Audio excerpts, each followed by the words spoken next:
Noticias de última hora. Informe borrador recomienda archivar juicio político a Wilman Terán, expresidente del Consejo de la Judicatura. El informe borrador será debatido y votado este sábado, 29 de junio a las 16 cuando se reúna la comisión. El informe borrador de la Comisión de Fiscalización de la Asamblea Nacional recomienda archivar el juicio político al expresidente del Consejo de la Judicatura Wilman Terán por no encontrarse elementos fácticos y jurídicos que ameriten su interpelación. Este informe, que será conocido y votado este sábado, 29 de junio a las 16, también recomienda el archivo de la solicitud de juicio en contra del exvocal de la Judicatura Ruth Barreno Belín, mientras que en el caso de Xavier Muñoz Intriago, el documento sugiere al Pleno que se inicie el juicio por estar inmerso en incumplimiento de sus funciones. Wilman Terán mantiene órdenes de prisión preventiva en los casos Metástasis e Independencia Judicial, en los que se analizan los delitos de delincuencia organizada y obstrucción de la justicia, respectivamente. El exfuncionario del CJ desde el 30 de marzo de 2024 permanece en la cárcel La Roca. Las tres exautoridades de la Judicatura fueron acusadas por el legislador Jorge Peñafiel, Construye, de incumplimiento de funciones por una supuesta vulneración del sistema de votación e irregularidades en el proceso de suspensión y destitución del juez Walter Macías, por autorizar los allanamientos de los domicilios de los vocales de la Judicatura solicitados por la Fiscalía.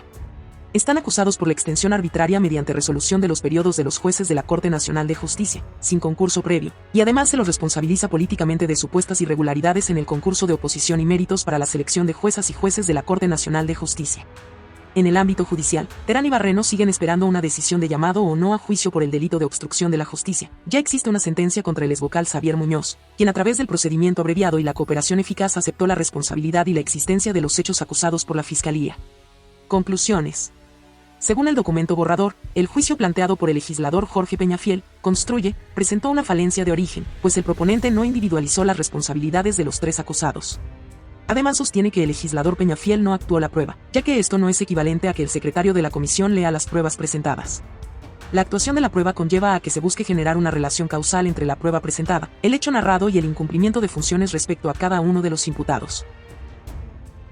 Respecto del incumplimiento de funciones por parte del expresidente de la Judicatura Wilman Terán Carrillo, el informe borrador señala que el asambleísta proponente no logró demostrar los elementos fácticos ni jurídicos que sugieran un presunto incumplimiento de funciones por parte del cuestionado. En cambio, sobre el incumplimiento de funciones por parte del exvocal Xavier Muñoz Intriago, la comisión encuentra elementos fácticos y jurídicos que establecen que el acusado políticamente incumplió las funciones que se derivan de su cargo. En torno a la acusación de incumplimiento de funciones por parte del exvocal Ruth Barreno Belín, el informe borrador señala que el asambleísta proponente no logró demostrar los elementos fácticos ni jurídicos que sugieran un presunto incumplimiento de funciones. Seguimos con las noticias. Correísmo archiva denuncia contra asambleístas que votaron a favor del proyecto urgente del presidente Daniel Noboa. La denuncia fue presentada en contra de 7 asambleístas de RC, pero 3 de ellos se pasaron a filas del gobierno tras la aprobación de la Ley de Turismo.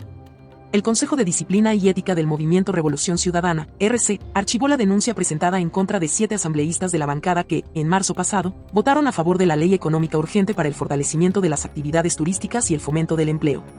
La noche del 21 de marzo, la Asamblea Nacional reunió 83 votos para aprobar la quinta ley urgente del presidente Daniel Noboa, y entre los que apoyaron constaban 7 legisladores que pertenecían a la bancada de la Revolución Ciudadana, a pesar de que la disposición de RC era votar en contra del proyecto urgente. Los 7 legisladores de RC que votaron por la ley son Pierina Correa, Pamela Aguirre, Marcela Holguín, Joana Ortiz, Xavier Jurado, Milton Aguas y Henry Vázquez. Sin embargo, luego que el dirigente de RC, Camilo Samán, pidió que los 7 legisladores sean llevados a un juzgamiento ante el Consejo de Disciplina y Ética del Movimiento, 3 de ellos abandonaron la bancada, Xavier Jurado, Milton Aguas y Henry Vázquez, pero el proceso continuó en contra de 4 asambleístas. Los 3 que abandonaron el bloque correísta pasaron a engrosar las filas de los independientes afines al gobierno. El 26 de junio, las 4 asambleístas fueron notificadas para el proceso de juzgamiento ante el Consejo de Disciplina y Ética, pero el proceso fue archivado porque Camilo Samán, autor de la denuncia, no se presentó. Durante el desarrollo de este proceso se tuvieron que aplicar algunos correctivos, porque inicialmente los denunciados fueron notificados por personas que no ejercían ningún cargo de representación en el Consejo de Disciplina y Ética, y quien sí estaba facultado era Miguel Calahorrano, secretario nacional del Consejo. Cuando se registró la aprobación de la quinta ley urgente del Ejecutivo con el voto de 7 asambleístas de la Revolución Ciudadana, el excandidato a la vicepresidencia de la República por RC, Andrés Arauz, calificó de lamentable la actuación de sus coidearios.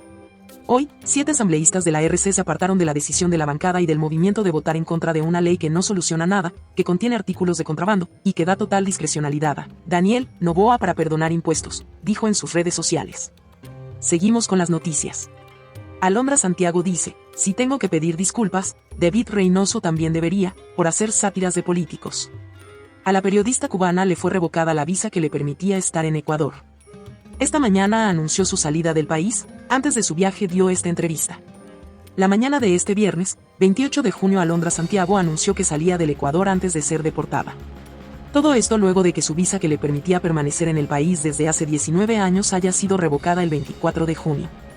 La resolución se dio casi un mes después de que la periodista cubana compartiera en redes sociales un clip en el que aparece cantando un breve fragmento del coro del himno nacional intercalando críticas al presidente de la República, Daniel Noboa. Un día antes de su partida, Alondra se reafirmó en que no está dispuesta a ofrecer disculpas al gobierno por lo que hizo. Estas expresiones fueron difundidas en el episodio del jueves, 27 de junio del podcast Outsiders, YouTube, conducido por los comunicadores Joan Mejía y Omar Jaén. En el programa, la reportera incluso resaltó que si ella tiene que ofrecer disculpas, también deberían hacerlo otros periodistas y actores que hacen sátiras políticas, como David Reynoso. Siento que no he hecho nada malo, siento además que le rendí un homenaje al final en la letra al himno y a lo que somos como ecuatorianos.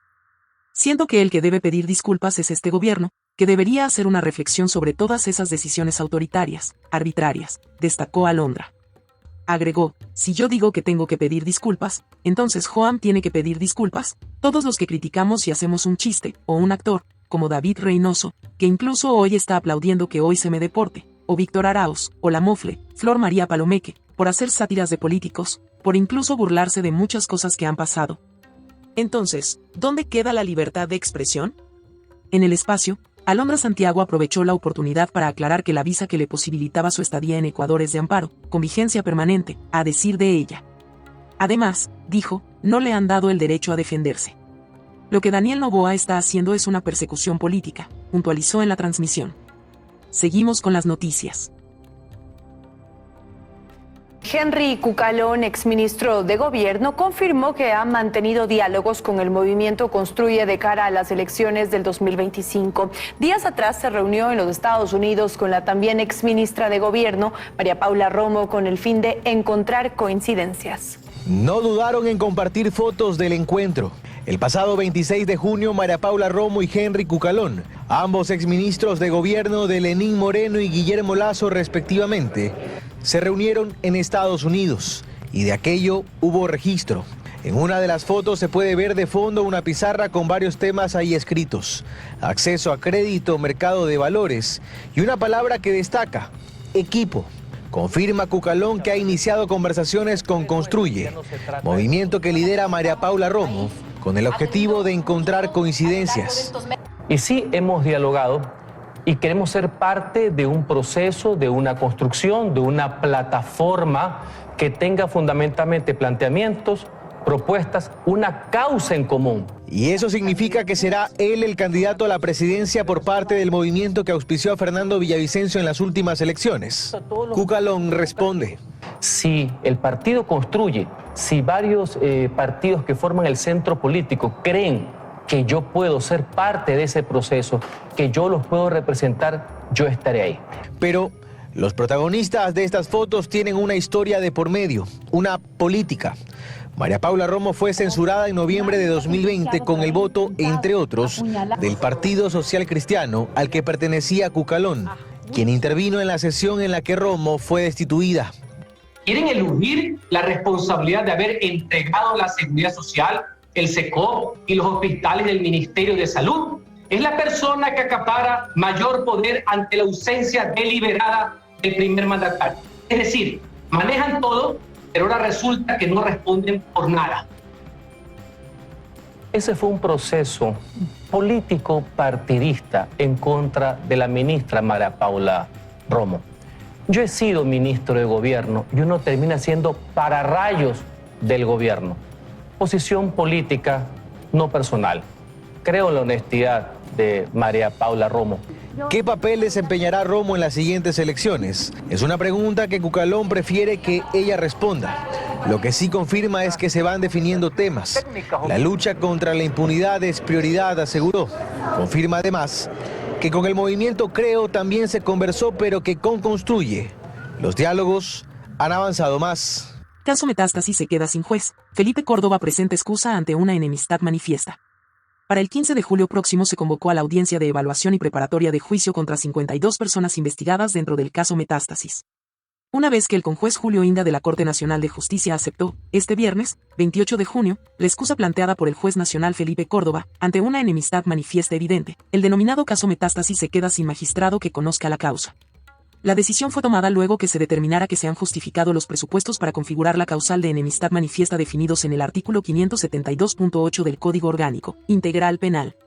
Como parte del análisis, el conjuez Inda recoge señalamientos planteados por el juez Felipe Córdoba quien, entre otras cosas, asegura, en estos últimos días, he recibido ataques, cuestionamientos e imputaciones, por parte de los procesados dentro del caso Metástasis, en el cual intervengo en calidad de juez de garantías penales, he sido objeto de una conducta hostil por parte de los procesados, Wilman Gabriel Terán Carrillo y Daniel Salcedo, de manera constante y reiterada han realizado cuestionamientos a mi rol como juez, y me han imputado la comisión de ciertos hechos, concluyendo que estas acusaciones, incluso podrían tener relevancia penal.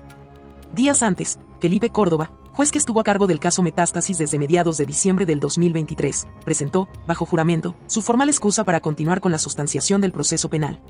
Para ello invocó como causal de excusa la contenida en el numeral octavo del artículo 572 del COIP, es decir, tener amistad íntima o enemistad manifiesta con alguno de los sujetos procesales. Según Inda, el diccionario describe a la enemistad manifiesta como la aversión u odio notorio o comprobable entre dos personas.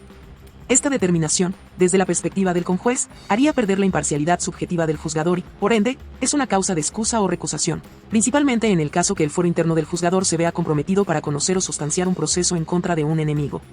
Se aclara en providencia que para justificar la causal de enemistad manifiesta el juez debe justificar la enemistad o los sentimientos de odio y que ellos provienen de relaciones personales, entre quien juzga y el sujeto procesal. En virtud de la naturaleza de dicho sentimiento, aclara, se encuentra implícita la exigencia de que la manifestación de enemistad sea llevada a una esfera externa, es decir, que se hayan ejecutado acciones o manifestado expresiones en las que de manera concreta se logre determinar animadversión hacia alguno de los sujetos procesales. El juez Felipe Córdoba ha obrado en atención al derecho a la defensa en la garantía de ser juzgado por un juez imparcial, al presentar su excusa y poner en conocimiento hechos que, a la presente fecha, hacen presumir la existencia de motivos para que deba apartarse de la presente causa. Así, el hecho de que los procesados Wilman Terán y Daniel Salcedo, tanto en la Asamblea Nacional, como dentro de una investigación previa, respectivamente, hayan realizado cuestionamientos y señalado el cometimiento de ciertos actos, que se encuentran siendo investigados, conforme indica el juez que se excusa, dejan entrever que existen motivos suficientes para que se separe del conocimiento de la presente causa, aseguró Inda en su providencia.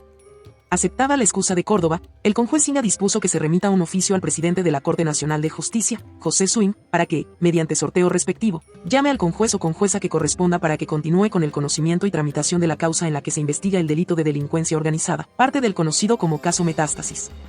Este proceso penal se queda sin juez a menos de 2 semanas de que se realice el 15 de julio próximo, desde las 9, la audiencia de evaluación y preparatoria de juicio contra 52 personas investigadas, entre ellas, Terán, ex juez de la CNJ y expresidente del Consejo de la Judicatura, el empresario Daniel Salcedo, Mayra Salazar, excomunicadora institucional de la Corte del Guayas, entre otros, jueces, exjueces, funcionarios judiciales, abogados en libre ejercicio, fiscales, policías y peritos.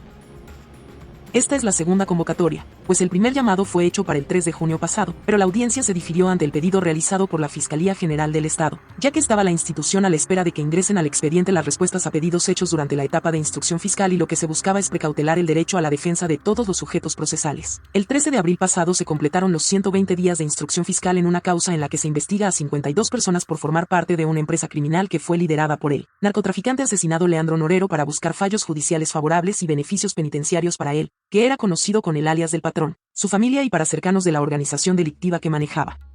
Actualmente, Wilman Terán y Daniel Salcedo se encuentran recluidos en la cárcel de máxima seguridad La Roca, en Guayaquil. El primero enfrenta un juicio político en la Asamblea Nacional por incumplimiento de funciones y ha presentado un habeas corpus para que se lo regrese a la cárcel 4, en Quito, mientras que el segundo fue ingresado en el programa de víctimas y testigos al ser testigo protegido de Fiscalía en el caso de corrupción llamado Purga. En más noticias. Petroecuador reconoce la falta de mantenimiento en las unidades y tanques en la refinería de Esmeraldas y que la capacidad utilizada está por debajo del total. Esto confirma la publicación que se hizo en este noticiero sobre el estado de la refinería y el enorme riesgo ante la falta de mantenimiento. Que la refinería de Esmeraldas es una bomba de tiempo y sus operaciones podrían comprometerse por la falta de mantenimiento de las unidades y tanques es una realidad que difícilmente podrá ocultarse frente a estas imágenes. Hemos revelado que la situación de esta refinería es compleja, que teniendo una capacidad de refinación de hasta 110.000 barriles, apenas llega a los 76.000. Y estos son registros de la propia refinería. Esta es la unidad de crudo que, según reportes internos, presenta problemas en los empaques. Este tanque con su techo colapsado y una geomembrana temporal para evitar filtraciones. No obstante, desde Petroecuador se ha emitido un comunicado a través del cual se intenta dar respuesta a lo publicado en este noticiero. Dicen que la refinería funciona al 80% de su capacidad. No obstante, calculado en barriles, apenas llega al 69%. Reconocida esta disminución en la capacidad, desde Petroecuador aseguran que se debe a mantenimientos programados y pendientes. En la nota periodística nos referimos también a los tanques que están fuera de servicio o al tanque de almacenamiento que presentó una gran fuga contaminante. Sin desmentir aún lo dicho, el comunicado anuncia que 2 unidades entrarán en servicio la próxima semana luego de una parada técnica y que en agosto se dará el mantenimiento programado de un tren de carga. Y respecto de los riesgos, Petroecuador asegura que operan bajo normas y protocolos, concluyendo que este 2024 no se han registrado eventos ni derrames. Es cierto que falta mantenimiento y esto implica riesgo en las operaciones y riesgo para los trabajadores de este complejo, de una refinería que aún opera por debajo de su capacidad.